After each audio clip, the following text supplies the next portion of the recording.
and welcome to the Franchise Life. I am your host, Stacie Shannon. Today, we have a very special guest, Cary Tober, who is the Vice President of Franchise Development for the Milkshake Factory. Welcome, Cary. What's up, Stacie? Good morning. I know. Well, thanks for the swag to begin with. I love repping the brand. I had to show up and show out today. Yeah, no kidding. And you even brought some goodies with you that I'll get to dig into after the podcast. We'll do an official taste test right after we're done talking. That sounds fantastic.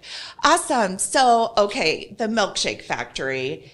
This is probably one of the longest standing brands that I've ever introduced. So the Milkshake Factory, which is founded in Pittsburgh, Philadelphia, is a fourth generation ownership now, established in 1914. That's correct, yeah. With 11 corporate locations, and just started franchising this year. Absolutely. So give us a little bit of history. I mean, there's a lot of history there. So what are the high bullet points? There is. I mean, these guys started, actually, the family immigrated from Greece back in 1914. And so you go back to that time, 1912, the Titanic sunk, right? Fenway Park was built in 1912. And 2 years later, this family comes through Ellis Island. They actually follow the dairy trail up to Pittsburgh. There was a whole bunch going on in Pittsburgh at the time. It was a big steel town, so a lot of millionaires there. And they went and they started selling chocolate right on the street corner. They saved enough money so they were able to buy a retail front with an apartment above it, and they turned that into a chocolate shop. And then, over the next couple of generations, just started growing the wholesale chocolate business. In the 70s, as a mother who married in, Donna Edwards, who's now the mother of the three siblings who run the brand, she opened her own chocolate shop, and her three kids grew up inside of a chocolate factory. Like, imagine you're going on school trips to the chocolate factory, and this is actually where your family produces their income from. It's kind of like Willy Wonka. I mean, yeah, without the crazies. I mean, I'm sure there's crazies in every family, but it was, what I've heard is, I didn't grow up in a chocolate factory. I grew up with a father as an attorney and a mother as a CPA, total different bring up. But, so they grew up in this environment, and, during a college project, Dana Edwards, she actually was tasked with, what can I do to drive more revenue to this business? And so what she did is she flipped this chocolate shop on its head, and she brought the ice cream up front, and they started rebranding it as the Milkshake Factory. And it got a cult following, and people just in Pittsburgh would go and they'd enjoy all of this, these tasty treats. And, business just kind of did its thing from, call it 2003 up until 2016. Now, I'm going to pause for a second and just kind of shift gears, because in 2003, Dana and her brothers were actually working at the White House. They were working in the advanced office for the George W. Bush administration. So, they're on Air Force One. They're traveling with the president. They're planning every step that gentleman takes, and really just had this awesome opportunity to be in and around D.C. In 2008, when the administration ended, they actually went and started wholesaling their product again to places like Saks Fifth Avenue, Dean and DeLuca, Target, just like a high-end gift box, something like you see right here. And then the Pentagon sent out an RFP, right? They were looking for a chocolate shop inside of the Pentagon, right? So the Pentagon, if you don't know, is the largest low-rise office building in, I think, the world, with 30,000 people. And so they were awarded the request for proposal, and were able to put a chocolate shop in the Pentagon. So overnight became the most secure chocolate in the entire world, right? The most secure. And so what was funny, and you can go right online and find all this information, is that the Washingtonian wrote an article about them. Literally says, former GOP staffer now slinging chocolate in the Pentagon. Picked up the article, and a Costco buyer stumbled upon it and called them in for a meeting. And so they sat down for a 30-minute meeting. It turned into about 3 hours. And then they walked out of the meeting with the task of building the best product they could. They went back to Pittsburgh, did a whole bunch of R&D. They put together a caramel chocolate, and they went to the supermarket and bought all the pretzels off the shelf and tried each pretzel. And they came out with Snappers, which you can find in your local Costco club. Other products, it's under the Edward Mark brand, but it's, things like the chocolate covered coconut almonds, things you see every single day are in Costco. So they did a great job with that. Now, in the meantime, in the background, the Milkshake Factory is still gaining notoriety. People are going in. the University of Pittsburgh is busing people over on college tours. And PNC Bank was developing a LEED certified building in downtown Pittsburgh. What they wanted was, instead of like a T-Mobile or a laundromat on the first floor, they wanted an iconic brand. And so they approached the Milkshake Factory family and said, we'd really like to have you here. And so, the Milkshake family did what they did. They said, no, thank you.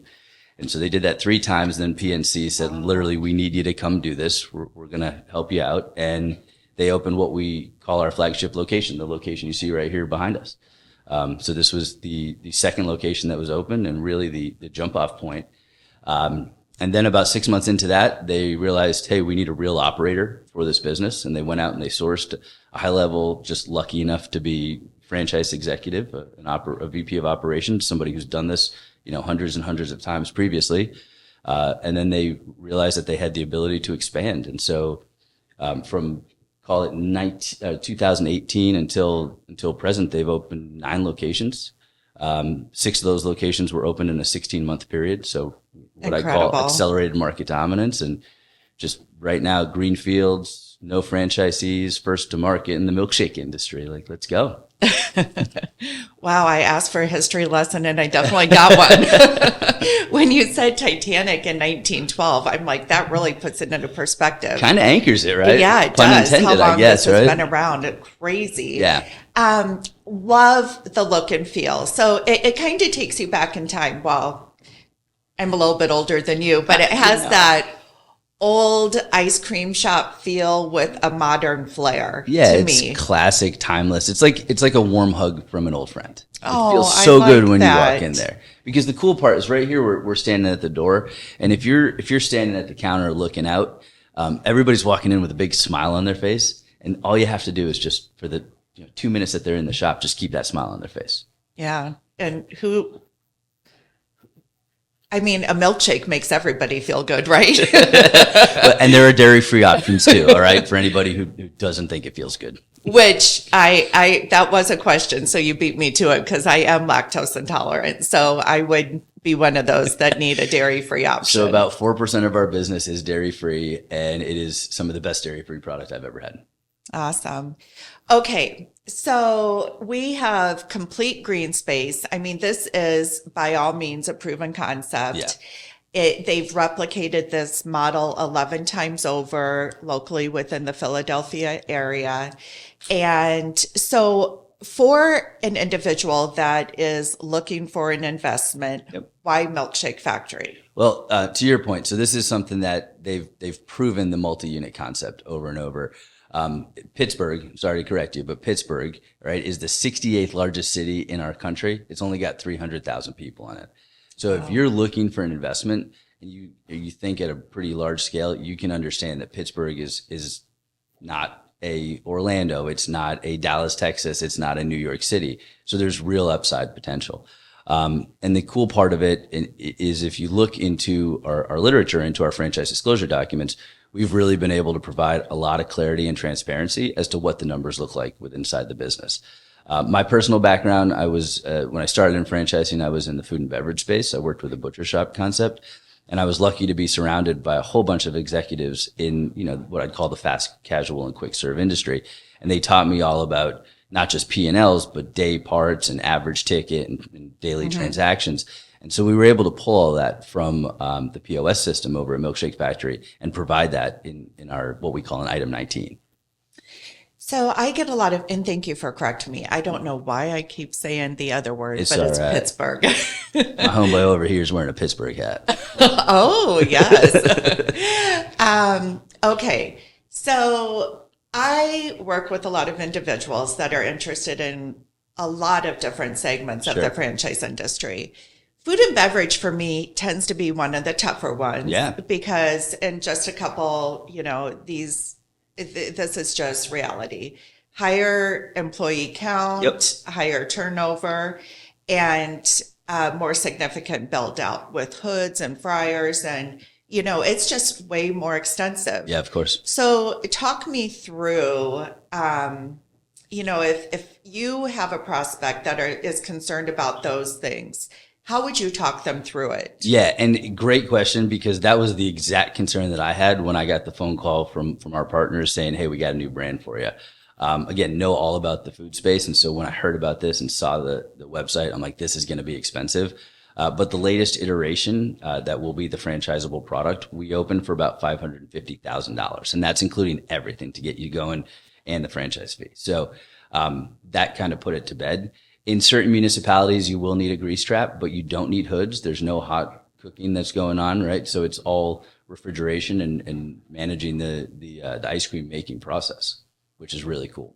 Can I talk about the ice cream making process for a second? You absolutely can. Because this is one of the things that like blows my mind. And if anybody knows about food manufacturing, if you've ever been to an ice cream plant, you'll go in there and you'll see that they're only making one actual flavor of ice cream, which is vanilla. And then what they do is they put in these things called inclusions, right? So it's like sugary syrups to make the flavor, or they'll put in like Oreos to make it, what's it called? Rocky Road, or cookies and cream, right? Mm-hmm. So they've actually taken that process and put it in store. So everything starts with a vanilla ice cream base, which is really exceptional and put together by, forget his title, but we'll just call him the Dairy Master of Penn State or something like that, the director of dairy. But some guy who in way upstream in the ice cream business, but they do all the production in-house. And then what they do is when you order the milkshake, they're actually taking the metal tin and they're adding the syrup and the inclusions right there before they put it into the spindle. It's pretty cool. Very cool. You probably know more about ice cream now than you ever thought you would. Yeah. Coming from the meat industry, this is a whole different side of the equation. So employee count. Yeah. So we're looking 12 to 15, and they stagger out in what I call 4 different stages. So you have your hourly employees, that's your entrance level. When they make it about 90 to 120 days, you're usually bringing them up to what we'd call like a supervisor level. And then from there, we have assistant managers. Most stores are run with assistant managers, and then you have a general manager overseeing multiple locations. All right. And, I could see at the end of the day, this would be a place where individuals would want to work. Yeah. And, it's not like you're at a McDonald's flipping burgers or something. I mean, you're happy. Yeah, to you're be not here. pushing buttons on Right. microwaves. You're walking in and people are greeting you. They're excited because they're buying chocolate and ice cream. Absolutely. Okay, so we've talked about employee count. We've talked about the total investment. What do the returns on this look like from an item 19 standpoint? Yeah, so they're pretty good. Average unit volume right now for an emerging brand is in the 800s, and then the returns are showing mid to high 20s. And what's really cool that we were able to capture is we were able to get Q1 of 2023 and show year over year growth. And I'm really excited to say, I know I can't go into the numbers, but I'm really excited to say that what I know is that trend has continued to go up. Unfortunately, up in the Northeast, COVID was still a thing for about 15 months. Mm-hmm. And I hate to have to talk about it, but even our 2022 numbers show increasing as we go throughout the year.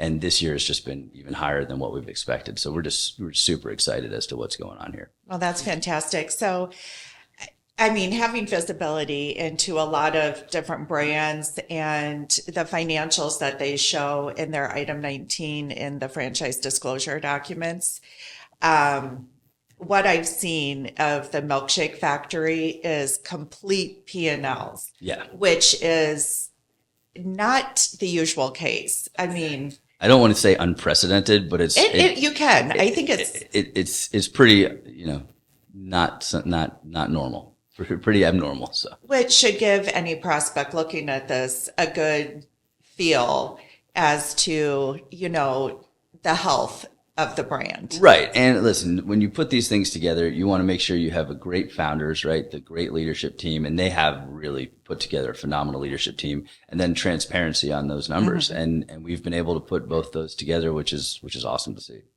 So Cary, when you're looking for individuals and considering partners in the Milkshake Factory, what does the ideal candidate look like? Yeah, well, we're definitely looking for somebody who's a part of their community, someone who can be a good leader. I'll give you a little background story. So when I was younger, I was a DJ and a pizza guy. Jeez. And sorry, but it's relevant here because if you're a DJ or a pizza guy, you can get in anywhere. You just show up and they're like, oh, come on in. You're the DJ. Yeah, gate goes up, right?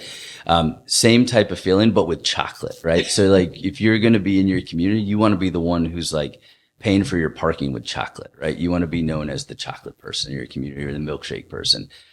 It's an iconic brand too. Like we have these shirts, right? Yeah. So like if you walk around, if you go to the airport with that, somebody's going to stop you and say, where is that and where can I find it? Yep. Right. So those are, people who are outwardly focused and understand that they can build something bigger than just a business. That's what we're looking for. And does this individual need to have any experience in food and beverage? I mean, no, but it helps, of course, and I think the awesome part of this too is that our team has put together, not only with the Repham Group and Franworth in the background, we've put together enough resources that somebody who has no food service experience can come into this and understand what a simple operation it is. It's really not a lot of moving parts. So what does the footprint, I mean, from this visual, it looks like a pretty large footprint. Yep. So this is the original or the flagship location. That's about 2,000 square feet. What we're looking at right now is in the call it the 1,300 to 1,600 square foot range. Okay, so that's reasonable. That's very much so. Yeah. Yeah. So you have just small sitting areas for those that want to stay and enjoy, but I could imagine most of it. Yeah, they've scaled it back. They've put up like what I'd call like a leaning wall where you can just kind of a counter that you can set your stuff on, and everything's done in plastic cups. So I mean, the average milkshake's probably consumed in 10 minutes anyways. What is the I guess the average price of the product? Yeah, so we have 3 different price tiers. You can get into your first milkshake at around $6.75. It goes up for I think $7.95 for the middle of the road, and then the limited time offers that they rotate through every 6 to 8 weeks. Those are coming in at $9.95, and that's in the Pittsburgh market. So if we go into a market that commands higher dollars, like New York City or Northern Virginia, those prices will obviously have to be adjusted. Okay. So let's talk about distribution briefly, because that, as I understand, this is a proprietary product mix.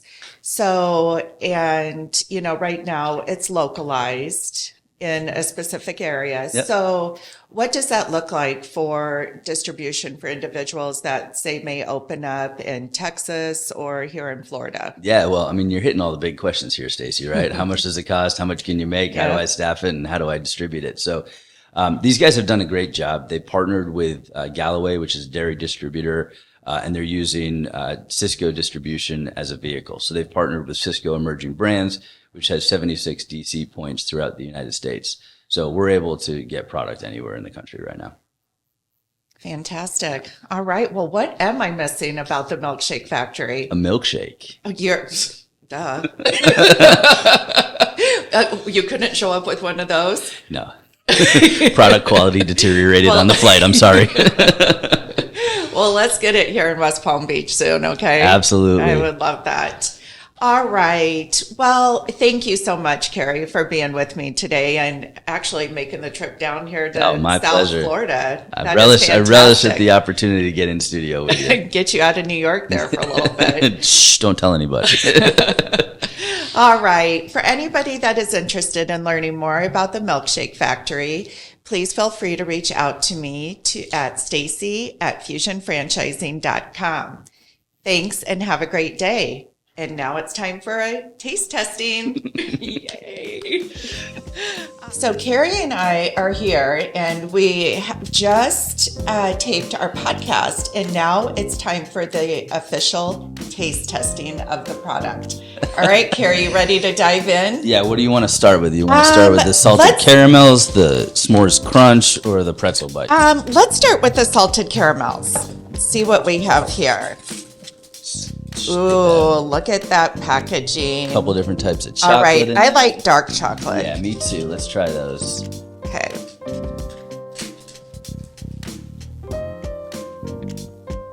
Eat the whole thing? I just want it all in. All right. That's really. I was going to have caramel coming out. This is really good. That's really good. Very good. Oh, wow. Well, this is breakfast for me. Well, they nailed that caramel. Uh-huh. It's chewy. So that's their grandfather's recipe. Caramel. Wow, that is so good. Wow. Are you okay? Yeah, It sticks to your teeth a we're little just going to bit. keep saying wow. There's going to Okay, be great let's content. switch over here a little bit. Yeah, let's blast our palate with these s'mores Now bites. we have the s'mores crunch. Who doesn't love a good s'more? If I'm not at mistaken, this. this is actually Life cereal. Or what? Life? No, what kind of cereal is that? That is so good. Chex-Mix? No, No. I'm not sure, but it really is a cereal base. Well, that is. I'm gonna go for seconds on Yeah. that one. That one is You have good. Golden Grams I feel bad. Oh, that could be it. and chocolate covered marshmallows. I should probably know this. You guys want some? Oh, they'll do again when we're I done. know. But it's always funny to mess with the camera guy. Chocolate covered marshmallow. Okay, we need a cheers on this next one. Mm-hmm. Okay. We need to use better descriptive words like melty and creamy and chocolatey and okay. Rich and decadent. The crossroads between sweet and salty. Cheers. Fine. Definitely crunchy. These are substantial pretzels. They definitely withstood the travel from Pittsburgh to Florida very well. A lot So of we have a variability. mix of dark chocolate and milk chocolate We do. on these. They're sweet and salty. I love it. All right. All right, let's vote. Which one did you like the best? I know where I went. Right here. You did? Yeah. You know, I love those, but I honestly have to say I love the mix and the s'mores. All right, cool. That's for you. That's for me. That's for the That's for camera guy. them. All right. And that ends the official taste testing of the chocolates from the Milkshake Factory.